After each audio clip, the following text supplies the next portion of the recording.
e eu acho que cabe uma fala do Thiago sobre esses caras. Cabe mesmo, na prática. Interessante. A Suzana adora Ele na tá prática. vendo ali Adoro de na frente. prática. Vai lá. Não, você falou de Thiago. casos fantásticos, Sérgio. Eu acho que o mundo de segurança é uma coisa que eu sempre me preocupo. É que o jeito mais fácil de fazer algo tem que ser o mais seguro. Vou repetir. O jeito mais fácil de fazer algo, uma ação, tem que ser o mais seguro. Caso contrário, o usuário vai encontrar um jeito mais fácil de fazer, que geralmente não é seguro. Então isso que ele está comentando é super real. Eu já vi um pouco até do outro lado da mesa de simplesmente deixar as pessoas entrarem com um celular dentro do call center. Por isso que é um baita de um problema. Então, assim, é um desafio você conseguir fazer isso para que o jeito mais fácil seja o mais seguro. Por isso que o Grid Show acho que encaixa super bem nessa realidade phoneless, vou chamar assim, né? Sem telefone, sem conectividade ali na ponta. E ao mesmo tempo em que essa usabilidade, né, você não complica a vida do usuário, você facilita a vida do usuário. Isso muda o jogo para quem é de segurança, né? Nas consultorias por onde eu já passei, até em outros casos de call center, você precisa ter aquela segurança em camadas, assim, em layers, né? Você precisa, não é uma única ação que vai resolver o problema, geralmente não é. Então você precisa segmentar a rede, você precisa identificar unicamente o usuário, você precisa ter outros fatores de autenticação com um único objetivo, às vezes, que é só visibilidade. Então, por exemplo, né, conluio dentro de call center, senhas que são trocadas entre as pessoas, organizações criminosas que estão infiltradas dentro do call center. Eu tenho isso agora. Eu já estive sentado na cadeira de gestor de segurança e você fica em pânico porque você não tem visibilidade. Você não tem como agir. Você não sabe o que está acontecendo. Você não entende o padrão comportamental de uso de uma credencial. Por isso que, na maioria das vezes, você precisa entender o funcionamento profundamente de um call center, de como aquele call center funciona. Eu já vi cenário de o mesmo call center atender 3 clientes diferentes. Aí o mesmo atendente usa um sistema, troca para o outro sistema, troca para o outro sistema. Vamos dizer assim, é até o mais comum, né? Isso significa que aquela máquina está com acesso a 3 grandes clientes lá na ponta. Nossa. E aí como é que você segmenta, como é que você entende o comportamento? É muito difícil. Então, assim, para o gestor de segurança que está lá na ponta, ou para a segunda linha de defesa, né, gestor de risco, terceira linha de defesa de auditoria, é praticamente impossível você conseguir mitigar risco nessa situação. Então, assim, quem está contratando o terceiro, quem contrata um call center, hoje começou, e aí concordo com o Sérgio, começou a subir a régua na contratação. Mas eu queria saber, eu também. A empresa antes tem você falava assim, eu queria 10 pontos, 50 PAs, pontos de atendimento. Eu lá, faz aí com a tua máquina, faz do teu jeito, não sei o que. Agora, não, pera, tem que ter uma VPN comigo. Então vamos fazer um canal seguro entre os atendentes que estão aí do teu lado, terceiro, e a minha infraestrutura. Opa, baita problema, desafiador. Porque você está abrindo uma porta dentro da tua rede para um terceiro que está fora. Não, pera então, eu vou usar minha máquina. Tá bom, dá minha máquina, mas o atendente atende mais de um cliente. Então ele vai ter que ter uma máquina por cliente. Então, call center dedicado, o usuário... Então, o atendente não pode atender mais de um cliente ao mesmo tempo. Nossa, aí muita uma complexidade grande. E o preço está subindo. Porque né, o cara está dedicado, já ficou mais caro, a máquina já está mais cara.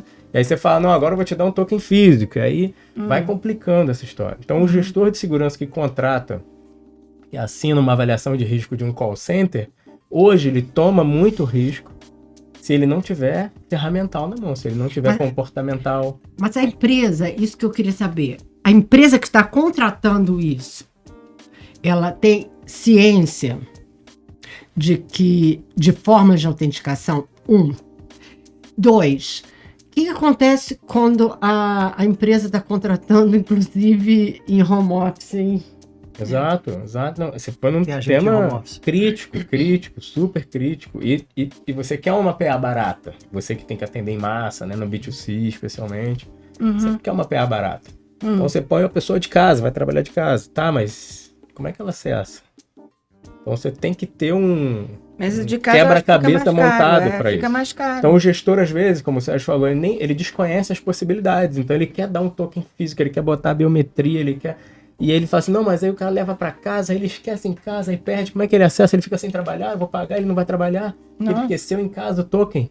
Então, assim, não pode esquecer, tá na cabeça. É um trade-off enorme. Então, assim, se você encontra, né, uma maneira de prover um fim a fim seguro que te dá visibilidade, primeira coisa, isso é fantástico, isso muda o jogo.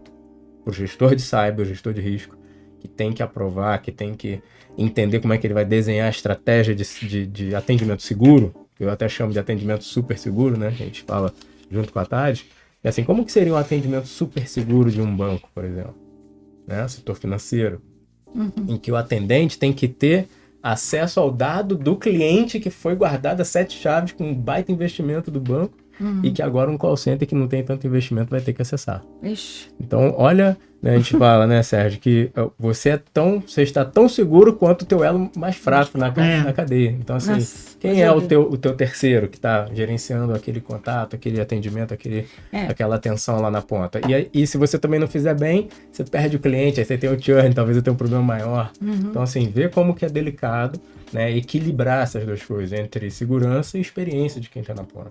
Então, assim, minha contribuição, 50 centavos aqui nessa conversa, eu acho que é isso, como é que a gente faz para subir a régua, que é o que a gente quer.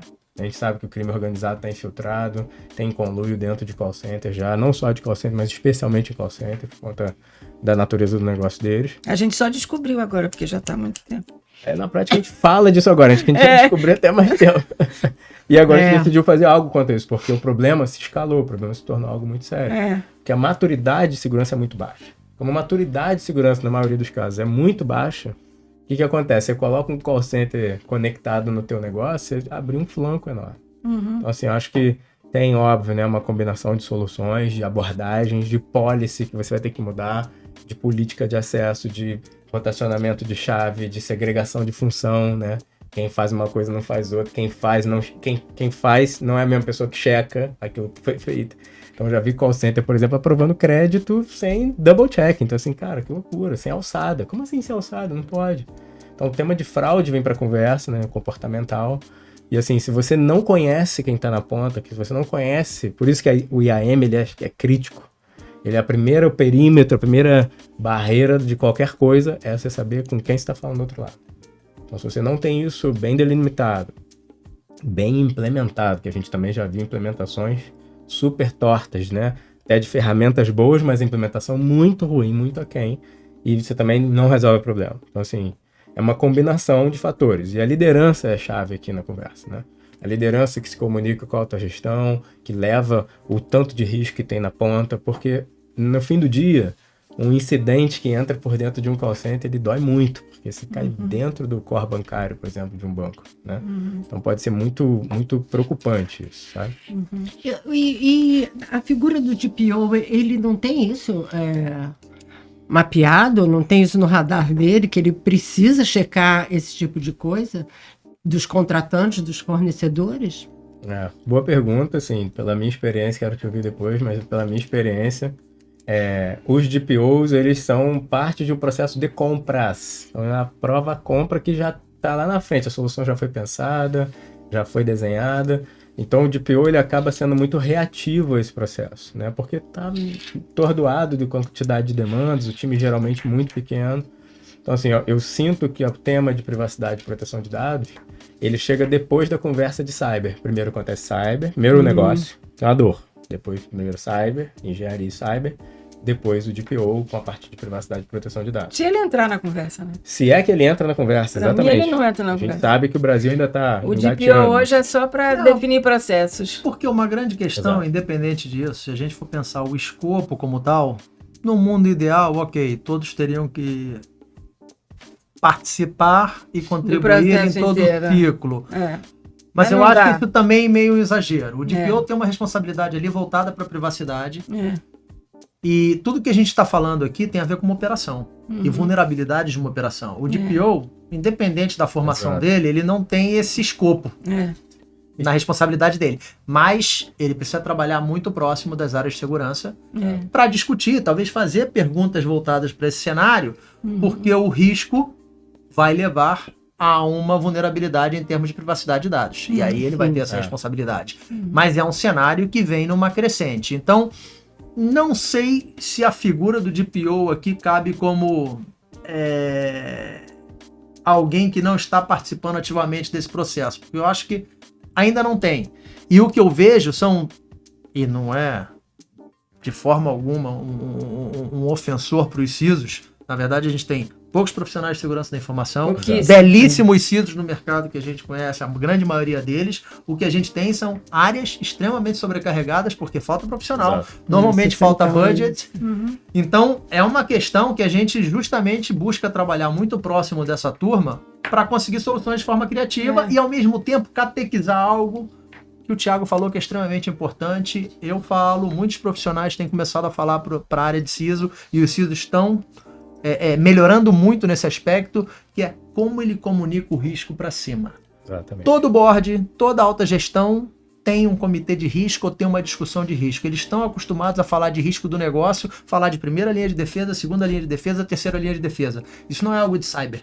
Isso é algo que veio de risco do negócio também, para a área de cyber. Então, se o CISO começa a falar esse mesmo idioma do risco, e a gente está falando aqui de risco de terceiros, com a alta gestão e com o board, já a coisa vai mudar de figura. Ele sai do techniquez, ele pode apresentar as soluções que ele pensa que são as mais adequadas dentro do guarda-chuva de cyber, de um framework de segurança cibernética, em vários padrões de mercado, mas ele precisa falar em risco com a alta gestão. E aí a coisa começa também a desenrolar positivamente para a implementação do que é mais adequado para aquela organização. Parece que você falou uma coisa que parece que é óbvia, mas não é. Não é. Eu ia comentar exatamente isso, que é a priorização. Então, assim, pensa que você tem um budget limitado, um tempo limitado, um escopo bem definido, geralmente, para contratar um call center, por exemplo. Né? Se as empresas agora que estão entendendo que precisam investir em IAM, a proteção de dados ela é a terceira pergunta que se faz. A primeira é, pera, quem vai acessar como? Que call center é esse? Onde que ele vai estar localizado? Ah, legal. Então, depois disso, quem pode fazer o quê? Ainda dentro de IAM. Depois, beleza, quando ele tiver acesso àquele dado, que dado ele vai ver? Aí sim a gente está falando do dado. Então, assim, pensa num vazamento de dados, por exemplo, no call center de um hospital. Então, assim, primeira coisa, quem acessa, como acessa, por que acessa, e o que não acessa na segmentação. E o terceiro é dado. Tá? Quando ele acessa e ele venceu todas as etapas, o que ele vai ver? Ele pode ver o telefone de todo mundo de quem está internado no CTI? Não. Ele precisa. Aí o DPO faz a diferença na conversa. Né? Mas para que ele precisa de acesso a esse dado? Opa, quem faz essa pergunta é o DPO, não é o CISO. CISO garantiu, tá encriptado, tá seguro, tá segmentado o acesso, tá lindo, tecnicamente. Aí entra alguém de negócio. Mas pera, ele precisa acessar o telefone a cada acesso que ele faz? Ah, precisa. Então tem que ser auditado. Aí o DPO botou a cereja do bolo. Aí você vê que são níveis de maturidade. Se as empresas nem entenderam ainda que precisam de MFA no call center... ainda mais... Então, assim, o que a gente vai... Por isso que eu acho que a discussão de privacy, ela vem depois da discussão de cyber, e ela ainda está imatura para as empresas entenderem o que elas estão falando. Temos muito trabalho pela frente. É isso. Terror.